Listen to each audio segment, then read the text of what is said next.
Now we're going to talk about lists. You can create both bulleted and numbered lists, like lists of related items or numbered steps, but you might not always want to settle for the way that web browsers automatically display those lists. You might want to swap out a more interesting type of bullet or use letters instead of numbers, or in some cases you might just want to get rid of the bullets or numbers altogether. So there's lots of ways that you can control those types of things using CSS.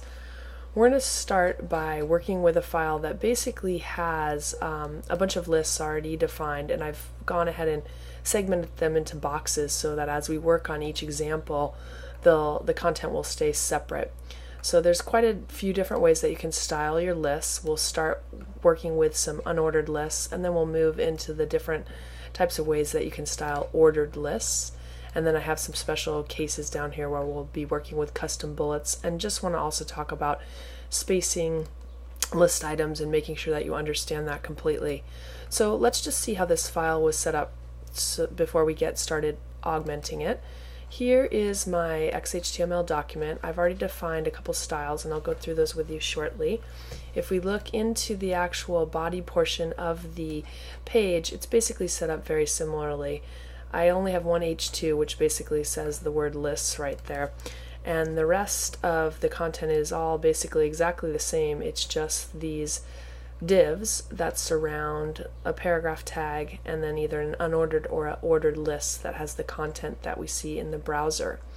So I've assigned my div to have a class of list box, and the list box style that I've already established up here basically is going to generate this gray border around the edge. And in addition, I've added some margin and padding so that there's a little more spacing between the actual boxes themselves and between the content that's inside of the boxes.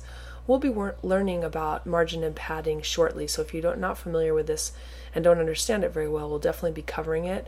All of my boxes are actually floated to the left also, and in addition to learning about padding and margin, we'll also be learning about floats very shortly. So if you're not quite sure how those work, don't worry about them yet. We'll be getting to that later on in the course. The other thing that I've defined is a font family and a font size globally to the body tag. So everything by default is going to take on Verdana and be a font size of 0.75 ems. Let's go ahead and get started by defining some attributes on the lists themselves. The first thing I'd like to do is go ahead and turn on some borders around the actual unordered and ordered lists so you can see the box that basically contains these elements. I'm going to go ahead and define a style for both UL and OL tags, and the style that I want to go ahead and write is going to be border.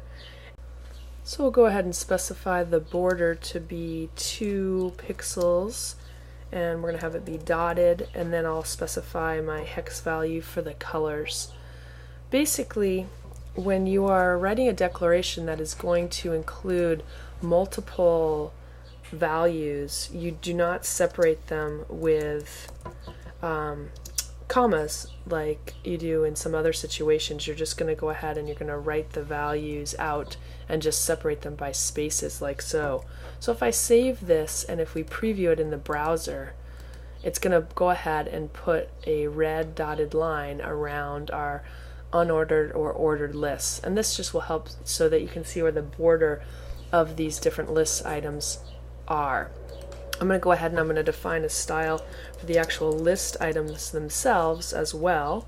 So I'm going to come in here and make a style for LI, and we'll do the same thing. We'll create a border, but this time we'll make the border a little thinner, and we'll use a dashed line, and we'll make the color let's just use a green or something like that. So I'll save my page and we'll refresh, and now you can see where the list item themselves are in these different lists. So we'll just leave these on for now so you can see the changes that we're going to do a little bit later on and how it affects the lists themselves. Let's go ahead and let's make a couple of class styles that are going to affect our unordered list. So I'm going to do a UL dot, and then I'm going to name the name of the class that I want to style. And the attribute that we're going to be working with right now is the list style type.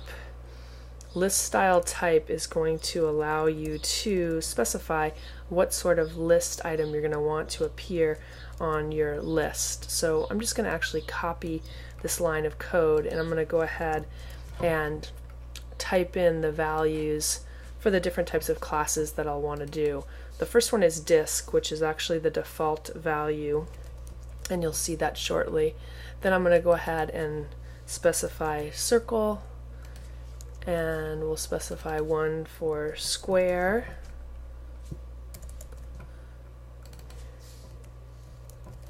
and we'll specify one for none.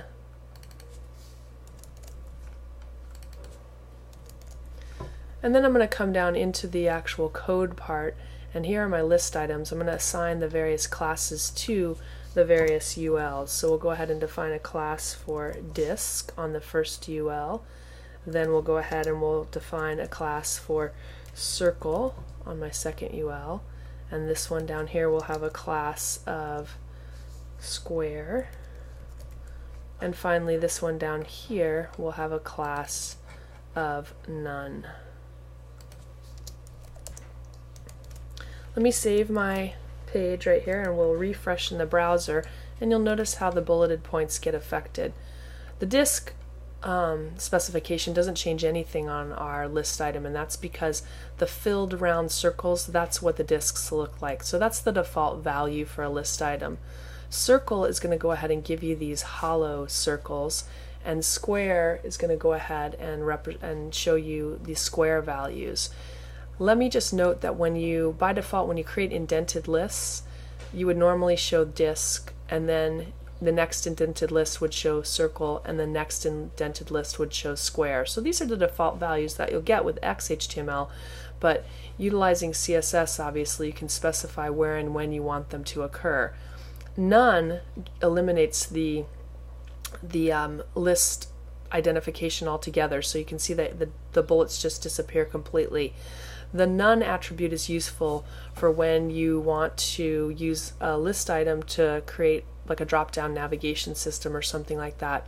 We'll be working with this later on in the course, so you will see that pop up there, but I just thought that it would be worthwhile to mention it here since it does have to do with lists. So these are the attributes that we're going to change on our unordered lists. Let's go ahead and let's move on to the ordered lists. So there's definitely quite a few more styling attributes that you can add to your ordered list, so let's work with those next. I'll come up to my CSS, and I'm going to go ahead and make a style that is going to affect the ordered lists, and once again we're going to be using the attribute of list style type, and I'm going to just go ahead and copy this, and I can replace the values as need be. The first one will be decimal, and then I'm going to go ahead and paste this in, and we're going to name the next class that we'll be using as decimal leading 0, and we'll change the type here to decimal dash leading dash 0, and let me terminate these with a semicolon. And now what we'll do is we'll go ahead and make a ordered list style for upper alpha, and our list style type is going to be upper dash alpha, and then we'll make one for lower alpha, and the list style type of course is the same, lower dash alpha. So you can see how the same formula basically pops up over and over again. It's just the names change a little bit. We'll do upper Roman next, and the list style type is going to be upper dash Roman, and then finally we'll do our lower Roman, and the list style type is going to be lower dash Roman. So now we have the styles assigned. The next thing to do is apply these classes to the various lists. So I'm going to scroll down into my code, and here's my first ordered list. This one will take on the class of decimal. This is my next one right here. This is going to take on the class of decimal leading 0. Let's make sure that's spelled right so it will work correctly. And then I have the next ordered list using the upper alpha class that we made. So upper alpha, this one down here, will take on the value of, or the style of, the lower alpha, and then I have my 2 Roman settings right here. So I'll come into the ordered list, set the class. This one's going to be upper Roman, and finally this one will be lower Roman. And let's save this and we'll preview in the browser. And you can see by setting the setting to decimal, it doesn't change anything. This is once again the default value. And the reason you have these values to put in CSS is because in a certain place you might have changed them to be something else, and then you may want them to be back at the default value decimal. So you have a way of controlling it using CSS. You have decimal leading 0, which simply puts a 0 in front of the numeric values, so 0, 1, 0, 2, 0, 3. Upper alpha doesn't seem to be working, so I must have had some sort of spelling error. Let's go back here and check it out. I probably just didn't name my class the exact same way, so I wrote upper alpha here. Let's check our CSS style, and I named it OL-UPPER, extra P in my alpha right there, so that was my problem. Let's go back here and reload, and there we go. Now we're displaying this correctly with the upper alpha characters. Here I have lower alpha characters, so the alpha just gives you your regular letters, and then the Roman list items, of course, is going to list your list items in Roman values, either capital Roman values or the lowercase Roman values. So those are pretty much your options for the ordered lists, and we've already discussed the options for the unordered lists. The next thing that we're going to be talking about is actually creating custom bullets. So that's what we'll be doing in this box right here. Well, let's come back into our XHTML document, and I'm going to be styling an unordered list. You can create custom bullets for an ordered list as well. I just chose to do an unordered list, and I'm going to go ahead and call this class custom, and then I'll go ahead and define the values, and the values are going to be list style dash image, and that's not lost but list, so let's clean that up so that it will actually work, colon, and then you're going to put URL, and in parentheses you're going to put the path to the actual image. So my image is in a folder called images, and my image is called pawprint.gif. Close my parentheses and terminate with a semicolon. I will point out that when you are calling images, unlike XHTML, you're not enclosing the name of the images in quotes. You just put URL and open your parentheses and then put the path and close the parentheses. If we save and we refresh in the browser, you'll see, oh, we didn't assign the class, so you'll actually see nothing happening. So let's go ahead and assign the class to that unordered list. Let me go ahead and scroll down here. Here is my unordered list that will have my custom list items. So I'm going to type class, and I'll go ahead and assign the custom class. And now let's refresh in the browser. And now you can see that these list items take on a little graphic, and it's a paw print. So if you had a pet website, this might be a little more interesting than your usual bulleted items. So you can certainly make, if you wanted a triangle bullet point, or something with a drop shadow, you could create those in your graphic program and then use those as your bullet points. And you can definitely create something that's a little more eye-catching, a little more interesting. I would recommend that you probably don't make your bullets any bigger than 10 by 10 pixels. I believe that my little paw prints are about 8 by 8 pixels, and you will want to keep the artwork to be fairly simple because it is so small. You're not going to be able to notice something that is really involved or intricate, so keep it simple.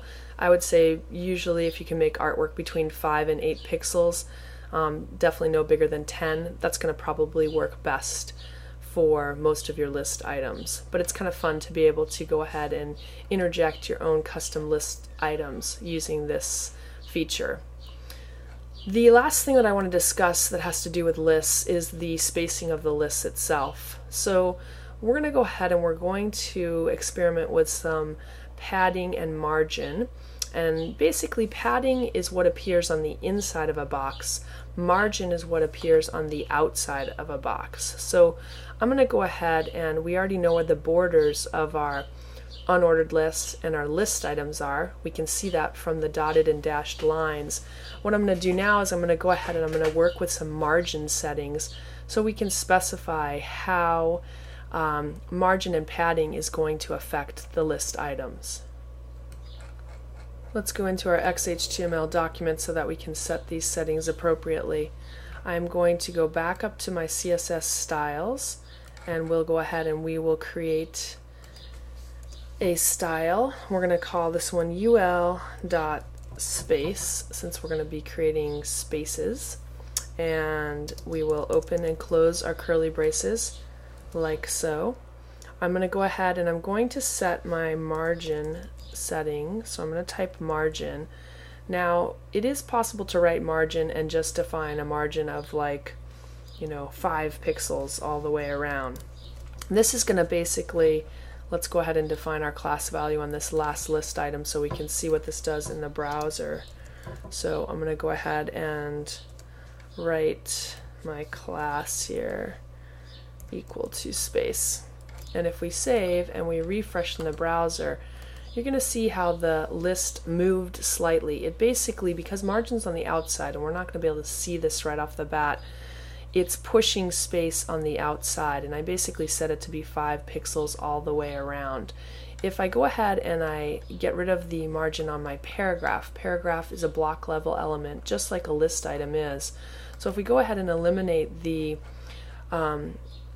margin on this paragraph, let me just go ahead and type a class here. We'll call this no space so that we know that we're going to make a style on a paragraph that is going to create no space. I'll come in here and I'll just type p.no space, and I'll open close my curly brace, and we'll go ahead and set on this paragraph the margin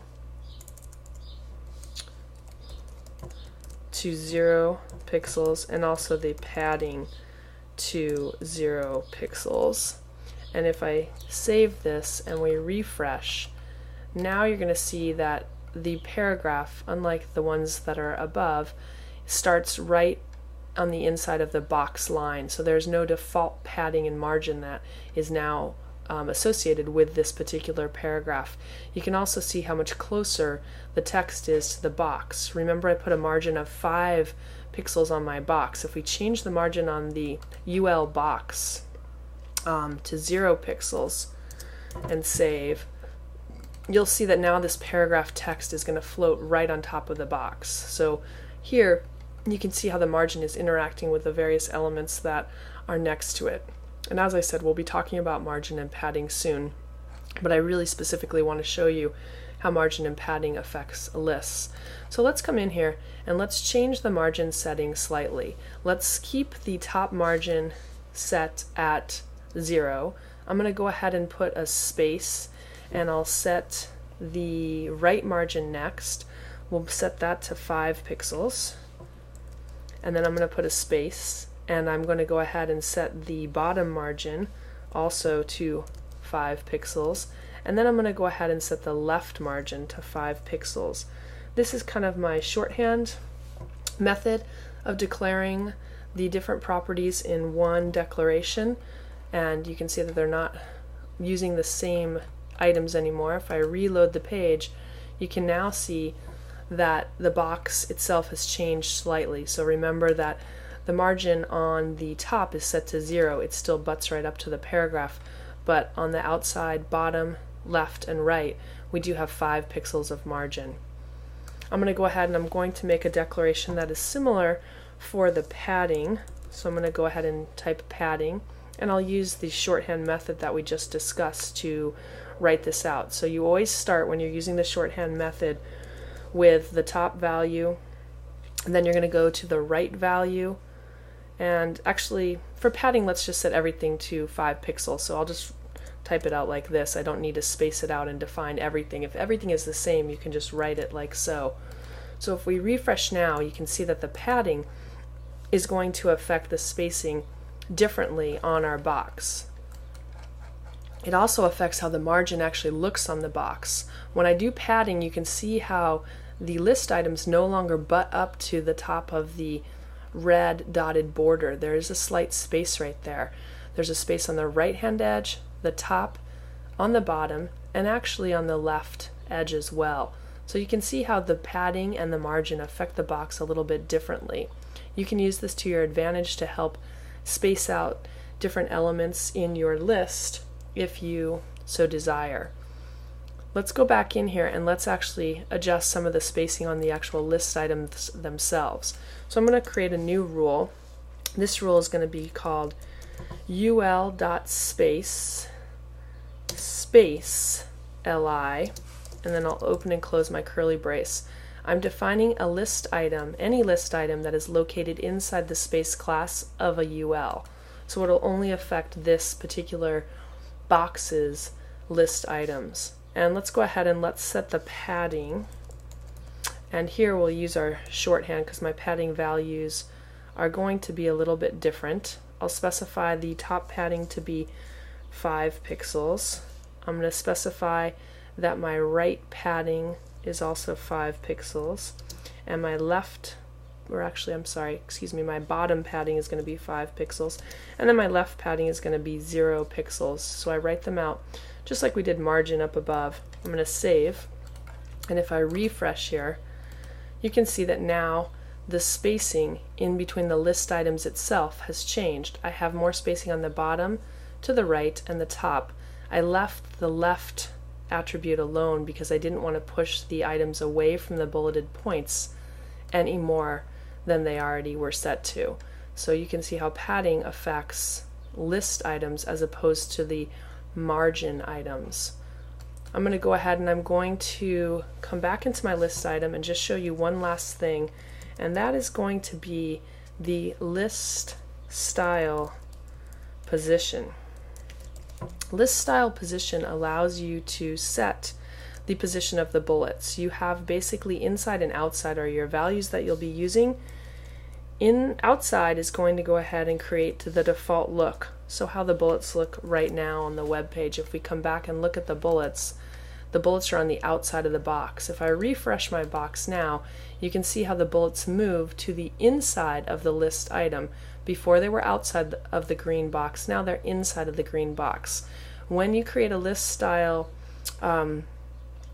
position, you go ahead and you'll also affect how text is going to wrap. So if you have multi-lined list items, you can see how it indents that first line and the bullets there, and then the text will wrap to the next line like so.